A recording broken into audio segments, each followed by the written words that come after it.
Hello नमस्कार दोस्तों, आपका स्वागत है आपके यूट्यूब चैनल टारगेटेड विकास में।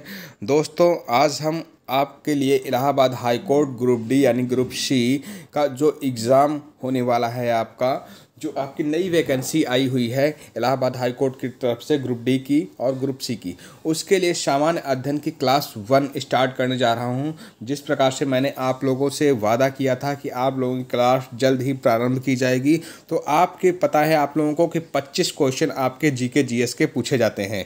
ठीक है, तो इसमें आपका जीके जीएस किस आधार पर आता है, किस तरीके का जीके जीएस आता है कुछ। हाँ दोस्तों, काफ़ी बच्चे कंफ्यूज रहते हैं कि ये जीके बहुत हाई लेवल का पढ़ लेते हैं और उनको वहाँ पे वो जीके देखने को पेपर में नहीं मिलता है। तो आपको किस तरीके का जीके जीएस पढ़ना है तो आपको यहाँ पे पेपर में देखने को मिलेगा। जो मैंने आपको अच्छे से सिलेक्टेड क्वेश्चन दिए हैं, कहीं ना कहीं ये एग्ज़ाम में इलाहाबाद हाई कोर्ट के ही एग्ज़ाम में पूछे गए हैं, तो वही क्वेश्चन इसमें सिलेक्टेड क्वेश्चन आज मैं आपको दिखाने वाला हूँ।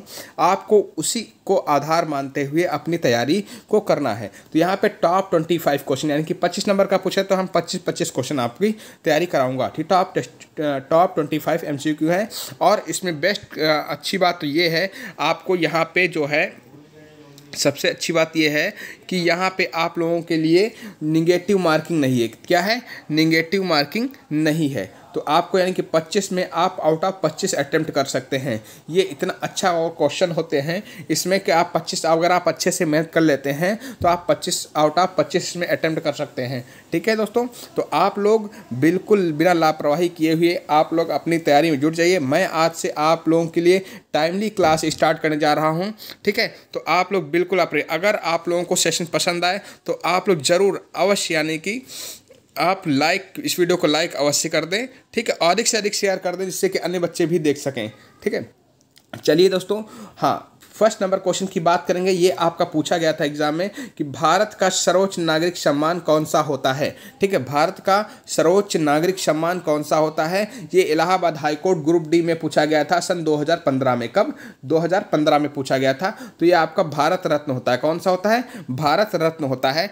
और लेकिन यहाँ पे अब आप ये चीज़ याद रखना, एक्सप्लेनेशन भी पढ़ लेना है आपको अच्छे से कि एक्सप्लेनेशन में दिया गया कि भारत रत्न भारत का सर्वोच्च नागरिक सम्मान है। इसकी स्थापना कब की गई थी? अब इस वर्ष स्थापना पूछ सकता है कि अगर हल्का अच्छा टिपिकल बनाना है पेपर उसको तो स्थापना वर्ष पूछ सकता है कि कब स्थापना की गई थी। तो 1954 में की गई थी। यह सामान्य कला, साहित्य, विज्ञान, सार्वजनिक सेवा और खेल के क्षेत्र में देश के विशेष योगदान हेतु प्रदान किया जाता है। ठीक है दोस्तों, तो और आप लोगों को क्या करना है, अगर आपको इसकी पीडीएफ चाहिए तो नीचे व्हाट्सएप ग्रुप लिंक दिया गया है, आप लोग उसको ज्वाइन कर सकते हैं। उसमें जैसे कुछ क्वेश्चंस आपके बहुत बड़ा एक्सप्लेनेशन है तो मैं वहाँ पे शॉर्टकट में समझाऊंगा। अगर आपको डीपली पढ़ना है तो आप उसकी पीडीएफ ले सकते हैं, फ्री ऑफ कॉस्ट, कोई इसका पेड को नहीं है। ठीक है, आपको वहाँ से पीडीएफ ले सकते हैं और उसको अच्छे से पढ़ सकते हैं। ठीक है दोस्तों, तो आप लोग व्हाट्सएप ग्रुप लिंक जरूर ज्वाइन कर लीजिएगा। ठीक है, चलिए दोस्तों, तो हम बात करते हैं यहाँ पे सेकंड नंबर क्वेश्चन की। वह शब्द चुने जो निम्नलिखित वाक्य वह व्यक्ति जिसके पास अपने पेशे में अल्प प्रशिक्षण है या कोई औपचारिक प्रशिक्षण नहीं को सर्वोत्तम ढंग से वर्णित करता है। अब देखिए दोस्तों, आपको इस तरीके के जीके जीएस में क्वेश्चंस देखने को मिलेंगे। ये पेपर में पूछा गया है, ग्रुप डी के पेपर में पूछा गया है। ठीक है, तो यहाँ पे आप लोगों को दिमाग घूम जाएगा कि ये कैसा जीके जीएस का क्वेश्चन। हाँ दोस्तों, ऐसे ही मिलते हैं आप लोगों को कि अगर इस तरीके के क्वेश्चन आप तैयार करेंगे तभी वहाँ पे आप 25 आउट ऑफ 25 ला पाएंगे। तो इसको क्या कहते हैं, आपका अप्रवीणीय कहते हैं, यानी कि अमेच्योर, मतलब वो मेच्योर नहीं है, अमेच्योर जिसको बोलते हैं। यहाँ पे इसका एक्सप्लेनेशन भी दिया गया है, तो आपको यहाँ पे एक्सप्लेनेशन में दिखा दे रहा हूं, अच्छे से इसको पढ़ना है। यहां पे देखेंगे आप लोग, वह व्यक्ति जिसके पास अपने पेशे में अल्प प्रशिक्षण है। ठीक है, मतलब कि कम ज्ञान है और क्योंकि औपचारिक प्रशिक्षण नहीं है तो अप्रवीण यानी कि अमेच्योर कहलाते हैं। ठीक है, क्या? अमेच्योर कहते हैं उसे। ठीक है, नेक्स्ट क्वेश्चन की बात करेंगे। यहाँ पे क्वेश्चन नंबर 28 पे देखेंगे, यानी कि थर्ड क्वेश्चन, स्थायी रूप से विदेश में रहने वाले व्यक्ति को क्या कहते हैं? स्थायी रूप से विदेश में रहने वाले व्यक्ति को क्या कहते हैं? अप्रवासी कहते हैं। क्या कहते हैं? अप्रवासी कहते हैं। नेक्स्ट क्वेश्चन आपको, अब आप लोग कह रहे होंगे ये तो हिंदी का क्वेश्चन, दोस्तों हिंदी का भी क्वेश्चन है, लेकिन आपको वहाँ पे जी के क्या लिखा हुआ है, सामान्य ज्ञान नहीं, यानी कि आपका हिस्ट्री, ज्योग्राफी, पॉलिटी, ये सब नहीं पूछा जाएगा। आपको वो चीज़ें पूछी जाएंगी जो आपके बेसिक चीज़ें होती हैं, जो आप रास्ते में चलते हुए उनको देख सकते हैं, आपको महसूस कर सकते हैं उन चीजों को। जैसे नर्सरी में बेचे जाने वाले छोटे पौधों को क्या कहा जाता है, बताइए, नर्सरी में बेचे जाने वाले छोटे पौधों को क्या जाता है, तो उसको बिरवा कहते हैं या पौधा कहते हैं। ऑप्शन नंबर डी सही हो जाएगा। ठीक है दोस्तों, नेक्स्ट क्वेश्चन की बात करेंगे। आपका देखेंगे क्वेश्चन नंबर 30, शांति के लिए नोबेल पुरस्कार जीतने वाली भारतीय महिला कौन थी। तो शांति के लिए आपको याद करेंगे मदर टेरेसा। कौन सी? मदर टेरेसा थी। ठीक है, यहाँ पे एक्सप्लेनेशन अगर आपको पढ़ना है तो आप लोग एक्सप्लेनेशन भी अच्छे से पढ़ सकते हैं यहाँ पे। ठीक है, चलिए आइए क्वेश्चन नंबर 31 की बात कर लें। The God of small things नामक पुस्तक के रचयिता कौन है। तो इस पुस्तक के रचयिता आपके हैं अरुंधति राय, यानी कि ऑप्शन नंबर यहाँ पे सी सही हो जाएगा। ठीक है, नेक्स्ट क्वेश्चन आपका, कोलंबिया स्पेस शटल दुर्घटना में मारी गई एक भारतीय महिला अंतरिक्ष यात्री कौन थी। बताइए कौन है यहाँ पे, तो कल्पना चावला। ऑप्शन नंबर यहाँ पे सी सही हो जाएगा। ठीक है दोस्तों, अगर आपको सेशन पसंद आ रहा है आप लोग एक बार लाइक जरूर कर लीजिएगा, और जिन्होंने चैनल को सब्सक्राइब नहीं किया एक बार सब्सक्राइब अवश्य कर लो, बेल आइकन प्रेस कर लें, जिससे कि कोई नेक्स्ट वीडियो अपलोड हो तो आपको आसानी से मिल सके। दोस्तों आपको यहाँ पे आज इंग्लिश की भी क्लास मिलेगी, और इंग्लिश में जो आपके एग्जाम में क्वेश्चन पूछे गए वो क्लासेस कराए जाएंगे, और जो टॉपिक वाइज क्वेश्चन है वो भी आपके कराए जाएंगे। ठीक है, तो हुगली नदी भारत के किस राज्य में बहती है। तो हुगली नदी आपके भारत के पश्चिमी बंगाल राज्य में बहती है, पश्चिम बंगाल राज्य में बहती है। दोस्तों आपको मैं बता दूं, किसी प्रकार का पीडीएफ यानी कि जो आपको पेड कोर्स में दे रहा है तो आप मत लीजिएगा।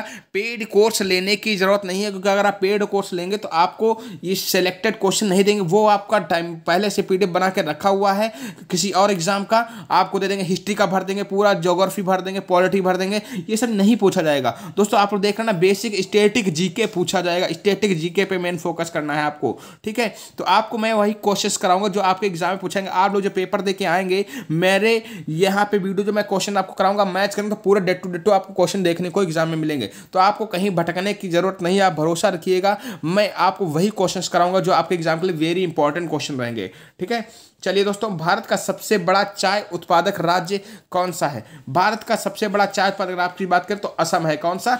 असम, यानी कि ऑप्शन नंबर ए सही हो जाएगा। ठीक है, यहाँ पे उसका एक्सप्लेनेशन भी आप लोग पढ़ सकते हैं। नेक्स्ट आपकी बात करेंगे 35 नंबर की। भारतीय सेना के 3 अंग होते हैं, तो आपको पता है थल सेना होता है, जल सेना होता है, तीसरा कौन सा होता है आपको बताना है। तो ऑप्शन के अकॉर्डिंग आपका वायुसेना सही हो जाएगा। ठीक है, ऑप्शन नंबर यहाँ पे डी सही हो जाएगा। नेक्स्ट आप देखेंगे यहाँ पे 36 नंबर में, महाभियोग की प्रक्रिया के द्वारा उनके पद से हटाया जा सकता है। तो महाभियोग की प्रक्रिया किस पे लगाकर आप हटा सकते हैं, तो राष्ट्रपति को आपको महाभियोग की प्रक्रिया के द्वारा हटा जा सकते हैं। तो आप लोगों को पता है किस अनुच्छेद में इसका वर्णन किया गया, तो अनुच्छेद 61 में। कितना? अनुच्छेद 61 के अकॉर्डिंग आप ये महाभियोग की प्रक्रिया लगा के राष्ट्रपति को उनके पद से हटा सकते हैं। ठीक है, यहाँ पे इसका एक्सप्लेनेशन भी दिया गया है, आप लोग यहाँ पे पढ़ सकते हैं। नेक्स्ट, संस्कृत भाषा में लिखी प्रसिद्ध रचना गीत गोविंद के रचनाकार कौन है। ठीक है, तो गीत गोविंद के रचनाकार आपके कौन है? जयदेव हैं। कौन है? जयदेव। नेक्स्ट क्वेश्चन की बात करेंगे 38 नंबर। तो यहाँ पे 38 नंबर में देखेंगे, दिए गए सदृश के आधार पर सही मिलान करें। यानी कि धब्बे आपके चीता और तेंदुआ पे होता है। धब्बे का निशान जो होता है आपका चीता और तेंदुआ पे होता है, इस तरीके का। ठीक है, तो आपको बताना है कि धारियां यानी कि लाइनिंग जो होती हैं, ठीक है, किससे संबंधित है। तो लानियां आप किसी जेब्रा पे बनी होती है। किससे? जेब्रा पे आपकी लाइनिंग बनी होती है इनकी बॉडी पे। क्लियर? तो यहाँ पे इस तरह का क्वेश्चन, आपको परेशान नहीं होना है, हड़बड़ाना नहीं है, गलती से क्वेश्चन को गलत नहीं करना है, बिल्कुल सही रूप से क्वेश्चन को समझना है, तब क्वेश्चन को करना है। यहाँ पे 39 नंबर में देखेंगे, कर्नाटक का कोलार जिला खाद्यान्नों के लिए प्रसिद्ध है। तो किस लिए प्रसिद्ध है? तो आपको पता है सोने के लिए प्रसिद्ध है, सोना के लिए। ठीक है, आपके यहाँ पे देखिए कहाँ पे क्या क्या पसंद है। तो यहाँ पे देखें, कोलार आपका मैसूर कर्नाटक में है, आपका हंटी खान आपका रायचूर कर्नाटक में है, ये आपका रामगिरी खान आपका अनंतपुर जिला आंध्र प्रदेश में। ये सोने के लिए जाने जाती हैं खाद्यान्न ये। ठीक है, नेक्स्ट आप लोग यहाँ पे देखेंगे 40 नंबर क्वेश्चन की बात कर लें, तो 2014 में राष्ट्रमंडल खेल किस शहर में हुए थे। तो आपका देखिए यहाँ पे एक प्रीवियस ईयर पेपर में पूछा गया क्वेश्चन है। तो आपको बता दूं, जो आपका अभी राष्ट्रमंडल खेल आपका 2022 में हुआ है, वो क्वेश्चन रट के जाएगा आपको 100% उसमें से एक क्वेश्चन आज ही से मान लीजिए आपका 1 नंबर यहाँ पे इस टॉपिक से कंप्लीट, यानी कि ये 2014 का पूछा गया, तो आपको 2022 का राष्ट्रमंडल खेल कहाँ हुआ था, तो आपका यहाँ से याद करके जाना है। आप लोग कमेंट बॉक्स में जितने लोग भी विद्यार्थी देख रहे हैं बताइएगा कि 2022 का राष्ट्रमंडल खेल किस शहर में हुआ है। आप लोग कमेंट बॉक्स में आंसर दीजिएगा। तो इसका आंसर आज तो आपका हो जाएगा ऑप्शन नंबर बी, ग्लासगो। ठीक है, नेक्स्ट फिर क्वेश्चन नंबर 41 की बात करें यहाँ पे, तो किस ग्रह को लाल ग्रह कहा जाता है। ठीक है, लाल ग्रह की बात करें तो मंगल को। देखिए, ग्रह से संबंधित आपके जितने भी क्वेश्चन बन रहे हैं सारे याद कर लीजिए। 1 नंबर यहाँ से पूछा जाएगा, 2 नंबर आपके हो गए। ये मैं जो बता रहा हूँ आप एक पेन और डायरी उठा के रखिएगा, उसको नोट करिएगा। सर ने बताया था कि राष्ट्रमंडल से 1 नंबर पूछा जाएगा, तो इसको याद करना है आपको। ठीक है, ग्रह से संबंधित जितने भी संबंधित क्वेश्चन बन रहे हैं उनको याद करना है। 1 नंबर यहाँ से पक्का हो जाएगा, तो आपके 2 नंबर एक क्लियर हो गए। ये आपके पूछे ही जाएंगे, इसमें कोई चेंजेस नहीं करेगा। ठीक है, ओके चलिए, तो ये मंगल इसका आंसर हो गया। नेक्स्ट क्वेश्चन की बात करेंगे, 42 नंबर क्वेश्चन में आप लोग देखेंगे कि अभिनव बिंद्रा इनमें से किस खेल से संबंध रखते हैं। तो आपके ये रखते हैं निशानेबाजी से। तो मैंने क्या बताया था, अब देखिए कौन किस खेल से संबंधित है ये भी आपको याद करना है। ऐसे ही आपको याद करना है कि ये नहीं कि क्वेश्चन पढ़े तो अगर यही आ जाएगी, यही नहीं मतलब कि अब देखो मैंने यहाँ बताया अभिनव बिंद्रा किससे संबंधित है, तो आपके निशानेबाजी से हो गए। ठीक है, अब यहाँ पे लिखना है आपको, कॉपी उठाना है तुरंत, कौन किस खेल से संबंधित है वो तुरंत याद कर लेना है। क्लियर, यहाँ पे मैं भी कराऊंगा, कोई चिंता वाली बात नहीं, मैं कराऊंगा जो भी टॉपिक में बता रहा हूँ आप कराऊंगा आपको, लेकिन आप लोग भी अपने मेहनत करिएगा क्योंकि सिलेक्शन आपको लेना है। ठीक है, मैं आपका सपोर्ट कर सकता हूँ। ऑप्शन नंबर ए यहाँ पे सही हो जाएगा। नेक्स्ट 43 नंबर का क्वेश्चन है, देखेंगे आप लोग यहाँ पे, एक नदी प्रवाह के निचले भाग को कहा जाता है। तो आपको नदी के प्रवाह के निचले भाग को क्या कहते हैं, तो ये आपका नदी तल यानी कि रिवर बैंड जिसको आप बोलते हो, क्या रिवर बैंड। ठीक है, यहाँ पे इसका एक्सप्लेनेशन भी दिया गया है, आप लोग इसको पढ़ सकते हैं अच्छे से। अब यहाँ पे देखिएगा क्वेश्चन यहाँ पे साइंस से पूछा गया है कि मानव नाखून में मौजूद प्रोटीन आपकी होती है। ये स्टैटिक जीके भी आ गया और स्टैटिक साइंस भी आ गई। ठीक है, मानव नाखून में मौजूद प्रोटीन कौन सा है, तो आपका कैरोटीन होता है। कौन सा, कैराटीन होता है। ठीक है, नेक्स्ट आपका यहाँ पे एक्सप्लेनेशन भी दिया गया है। आप लोग एक्सप्लेनेशन पढ़ने के लिए एक्सप्लेनेशन से भी क्वेश्चंस बनेंगे, तो आप लोग जरूर पढ़िएगा। पीडीएफ व्हाट्सएप ग्रुप ज्वाइन कर लीजिएगा, वहाँ से पीडीएफ आपको मिल जाएगा, वहाँ से आप पढ़ सकते हैं। ठीक है, हवा में जलीय अणुओं के साथ मिलकर सल्फर डाइऑक्साइड और नाइट्रोजन ऑक्साइड का निर्माण करते हैं। ठीक है, तो अम्ल वर्षा, कौन, अम्ल वर्षा। ऑप्शन नंबर ए सही हो जाएगा यहाँ पे।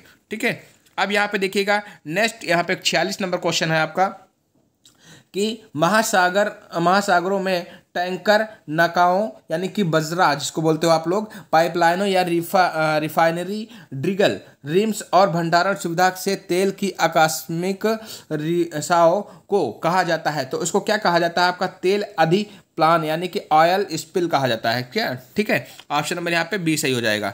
नेक्स्ट 47 नंबर क्वेश्चन पे आएंगे, तो 47 नंबर क्वेश्चन देखेंगे, प्लास्टिक से धरती प्रदूषित होती है। वेरी इंपॉर्टेंट क्वेश्चन है क्योंकि ये होते हैं, क्या होते हैं, ये आपके जो होते हैं नॉन बायोडिग्रेडेबल होते हैं। क्या होते हैं, नॉन बायोडिग्रेडेबल, यानी कि ऑप्शन नंबर बी सही हो जाता है। इस टाइप का आपका स्टैटिक जीके पूछा जाएगा आपके एग्जाम में। ठीक है, आपको ज़्यादा हिस्ट्री ज्योग्राफी उठा के रटे जा रहे पता चले वहाँ से एक भी क्वेश्चन नहीं फंसा आपका। ठीक है, तो आपको मैं जो आपके टॉपिक में हिस्ट्री ज्योग्राफी या पॉलिटी में जो भी इंपॉर्टेंट बनेगा मैं टॉपिक आपको सीधे लिख दूंगा, आपको उन्हीं को रट के जाना है।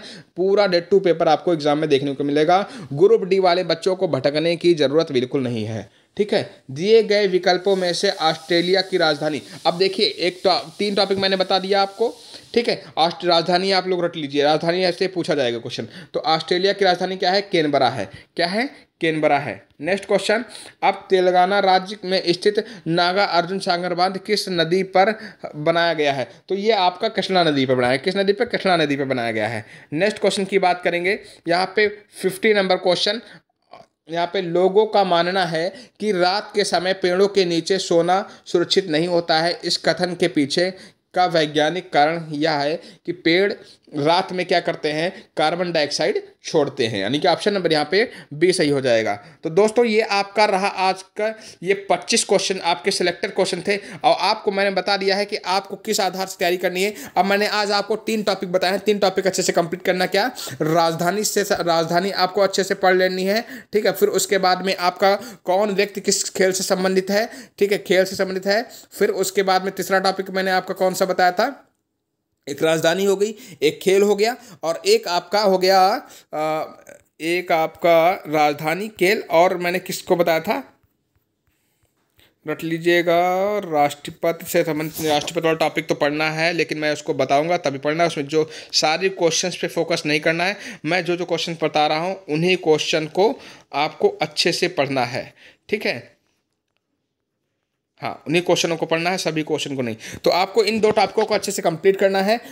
मैं डेली आपको 1 से 2 टॉपिक होमवर्क में देता रहूँगा, उनको आप अपनी बुक से पढ़िएगा। नहीं पढ़ पा रहे हो कोई दिक्कत नहीं, कमेंट बॉक्स में बताइएगा, कमेंट करके बताइए। किसी प्रकार का कोई कन्फ्यूजन है तो आप लोग कमेंट बॉक्स में कमेंट कर सकते हैं। मैं इंग्लिश की, मैथ की, हिंदी की, तीनों की क्लासेज आपको टाइमली दूंगा।